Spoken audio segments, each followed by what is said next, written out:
সুপ্রিয় দর্শক, এই মুহূর্তে আমরা রয়েছি টাঙ্গাইলের ঘাটাল উপজেলার যে কাটকাই, সেই কাটকায়ে। ইতিমধ্যেই আপনারা জানেন যে 14 বছরের এক কিশোরের যে লাশ, সেই লাশটি কিন্তু উদ্ধার করেছে ঘাটাল থানা পুলিশ। একটু দেখাতে চাই, এখানে কিন্তু তদন্ত করছে এবং যেখানে লাশ পাওয়া গিয়েছে সেখানে কিন্তু মানুষজন এসেছে এবং দেখছেন। একটু দেখাতে চাই দর্শক আপনাদেরকে, যেখানে কিন্তু আসলে কিভাবে লাশটি এখানে পাওয়া গেছে এবং তারা কিন্তু তদন্ত করছেন। একটু দেখাতে চাই যে এখানে লোকজন এসেছেন, ভিড় জমাচ্ছেন এবং তার আগে একটু দেখাতে চাই যে শামীমের যে মরদেহ, সেই মরদেহ কিন্তু একটি মাহিন্দায় কিন্তু আসলে রেখে দেওয়া হয়েছে।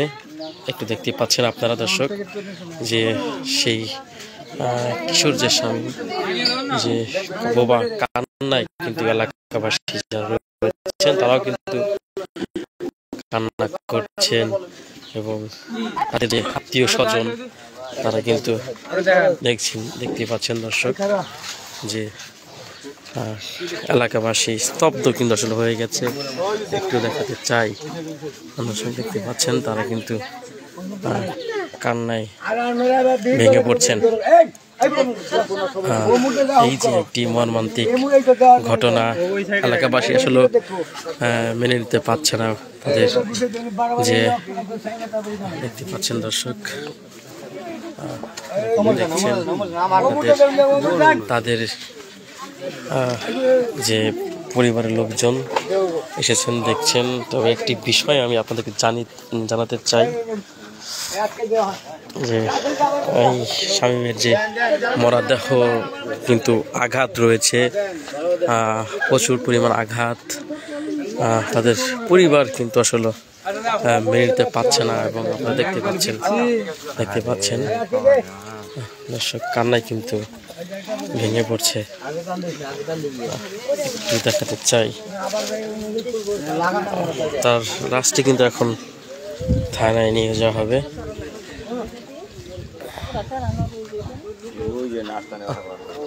দেখতে পাচ্ছেন দর্শক এই মুহূর্তে তার যে মরদেহটি, সেই মরদেহটি কিন্তু ঘাটাল থানায় কিন্তু নিয়ে যাওয়া হচ্ছে এবং তারপর কিন্তু ময়না তদন্ত করবে এবং ময়না তদন্ত শেষে কিন্তু আসলে জানা যাবে এসব